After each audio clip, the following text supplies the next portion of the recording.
හරි අද මං කියලා දෙන්න යන්නේ කොහොමද බුක්ලෙට් ප්‍රින්ටින් එකක් ගන්න කියලා. මෙතනදි විශේෂත්වය තමයි මම කියලා දෙන්න යන්නේ සාමාන්‍ය ඩුප්ලෙක්ස් සපෝට් කරන්න නැති නෝමල් ප්‍රින්ටර් එකකින් කොහොමද ඩුප්ලෙක්ස් ප්‍රින්ටිං එකක් ගන්න කියලා. ඒකට මම මෙතනදි පාවිච්චි කරන software එක තමයි Adobe Acrobat Reader එක. එතකොට මම දැන් PDF එක open කරන් ඉන්නවා. ඊට පස්සේ print එකට යනවා. ඊට පස්සේ මෙන්න මේ වගේ view එකක් තමයි තියෙන්නේ. එතනදී මෙතනින් print එක select කරගන්න ඕන.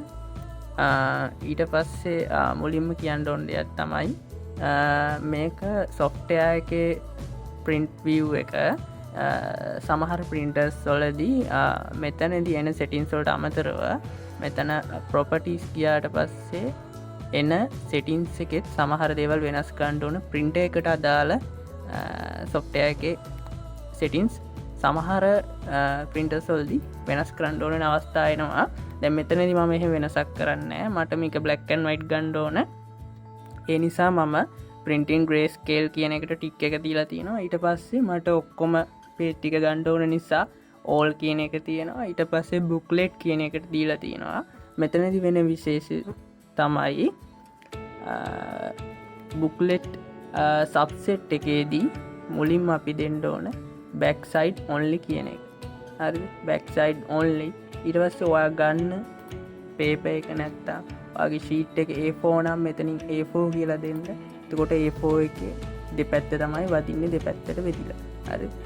එතකොට page ඔයා වෙනම custom page ගානක් දෙනවනම් pages කියන එකට ගිහිල්ලා ඒක වෙනස් කරන්න පුළුවන්. දැන් මම all කියන එක දීලා print එක දෙනවා. එතකොට print එක එනවා.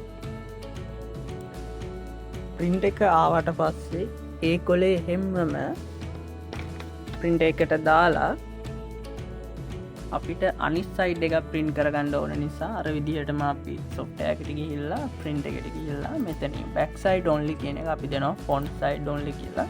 ඊට පස්සේ I print එක දෙනවා. ඒ වගේම මෙතන බලන්න මේක portrait විදියට තියෙන්න ඕන. අපි මේ ගන්න view එක මේ විදියට තියෙන්න ඕන නිසා. හරි. එතකොට එච්චර තමයි කරන්න තියෙන අපිට booklet printing එක. duplex support කරන්නේ නැති normal print එකකින් ගන්නවා නම් මේ දේ තමයි අපිට කරන්න තියෙන්නේ.